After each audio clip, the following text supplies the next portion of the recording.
Hello and welcome back to the channel, welcome back to the RDA. This is your Rangnick press conference reaction ahead of Atletico Madrid tomorrow. Big game, big game. So do smash like, do subscribe, and I believe he was accompanied by Bruno Fernandes. So let's get straight into it.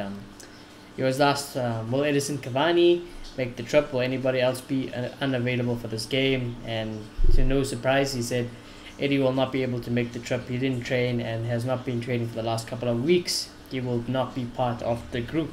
So I don't really think it's any surprise there. I think we all know the situation with Cavani, and I think we should just move on from it, because honestly it's nothing really new for me for Cavani. You know, I don't really get why people really like Edison Cavani, you know, just because he runs a lot, and, you know, he screams here and there. For me, it just doesn't really matter about Edison Cavani. He's going to be moved on in the summer anyway, so couldn't be asked.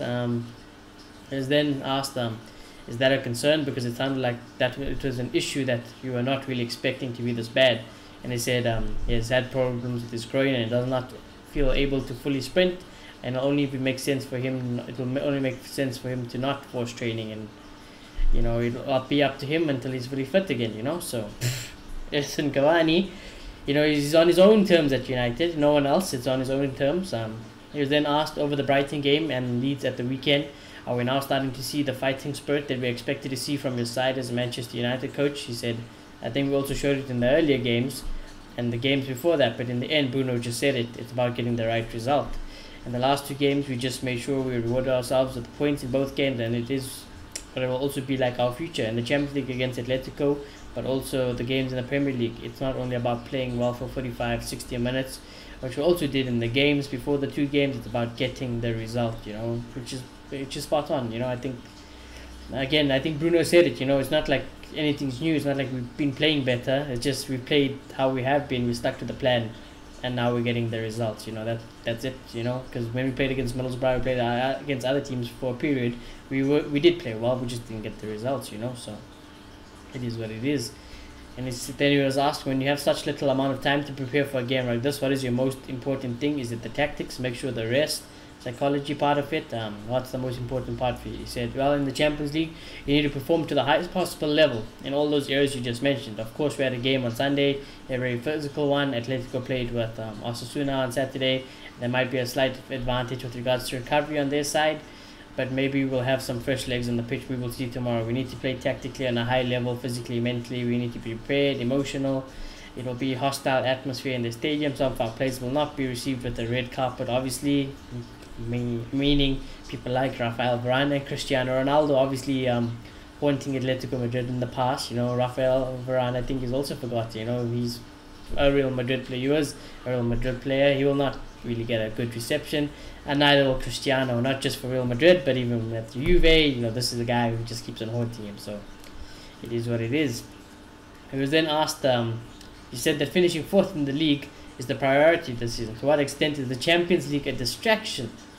Some of your rivals going fourth spot aren't in Europe, so that could give them an advantage in the running. Is the Champions League in that sense a kind of distraction for you? He was then said, no, it cannot be a distraction, and that's why every team qualified is desperate to qualify for this season Champions League.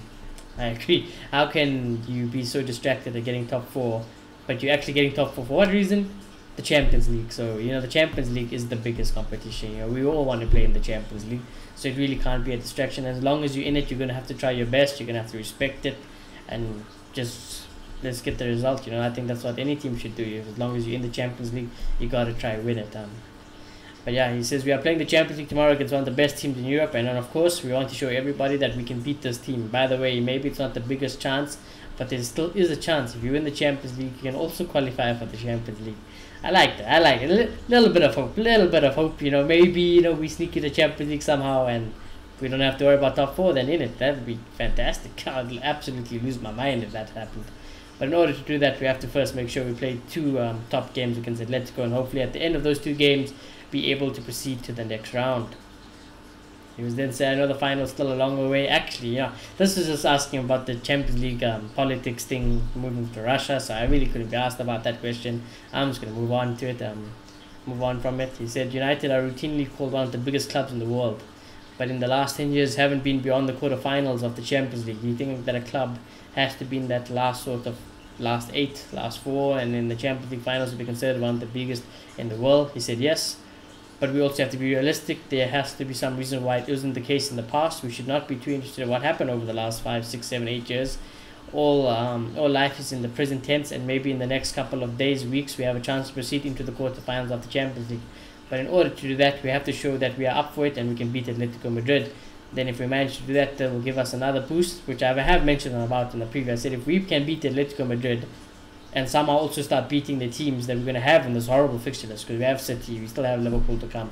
If we can somehow still, build momentum, you could really pick up some really, really good results for United. So let's just see. But then he said to say that a club like Manchester United should regularly be in the semi-finals of the Champions League. I could recall quite a few clubs in Europe where this could also be the case, and some of them even play in the second division. In Germany, I can tell you 4 clubs where this is the case. Well, that's some interesting comments from Mr. Ralf. He said he was then asked, I just wonder on a personal basis, what does it mean for you to be able to be the coach in the knockout stage of Champions League again? But also maybe a time you thought this wouldn't come again. Also, when it comes to coaching against Diego Simeone's teams, are there things you have to consider that perhaps you wouldn't with other teams and coaches? And then he mentioned Bruno again. I think Bruno quite rightly said enough about Diego Simeone and those 11 years where he won trophies with a clear identity. By the way, Bruno's comments are amazing. I will try to get some of Bruno's comments, but Bruno's comments are absolutely amazing also today. He said it's always that emotional side that he shows his team, reflects character of the manager. Diego Simeone is probably one of the most emotional managers in the world. I agree with that. The style and the way the teams have performed reflect those emotions. And I do, they're very physical. They're very, stuck in. So got no problems with that. He was then also said, you spoke a minute ago, and the fact that he's been at Atletico for 11 years and developed the club style, won lots of trophies, got to Champions League finals. Do you think it's important for United in the next appointment as a manager, basically asking about the next manager, to have someone who can do that, to be in a position a long time, develop a style, because in the last few years they've chopped and changed since Alex left? And he said yes, but this is basically a question to be asked at the end of the season in the summer, and not a question right now. Now I just want to find out some of Bruno's comments, because I do believe Bruno did have some. Bruno, obviously in the Champions League, you have a player with you in the press conference, so let's try to get some Bruno Fernandes comments here. Let's see a quick Rangnick. Bruno Fernandes said, yeah, at this club I've heard someone complain about the tactics, and I hope no one does that, because it's disrespectful on the coach. That's one of his comments. He was then also said, going into this game, which is an important one, obviously we know that having the confidence of winning games gives you something more to be prepared for in the game. If we stick to the plan from the first to the last minute, we can win this game. I love that. Bruno also said, I think that the team has been playing very well. Even in the last few games we didn't win. Obviously when you don't get the result, it's not perfect. Winning games, you feel more confident. He was also asked about Harry Maguire's goal. He said, I was slapping his head and saying finally he scored that big head. Like that from Bruno as well. But yeah, those are just some of Bruno's comments. Obviously he was asked in the press conference. You guys can go check that out if you want, and I'm sure it'll be everywhere. United will post it everywhere. It's all over social media, so you can go check that out. But yeah, I thought it was a decent press conference. I think Ralf handled it very well. I thought Bruno handled it very well, so nothing more to add on. Not really that many complaints. Don't really complain about anything he said or that was asked, really, other than the political question, which I really couldn't be asked personally. That's the only reason I couldn't be asked with. But yeah, anyways, if you did enjoy that video, do subscribe, do smash a like, and I shall see you again tomorrow for match day, which will hopefully be a victory against Atletico Madrid. Goodbye.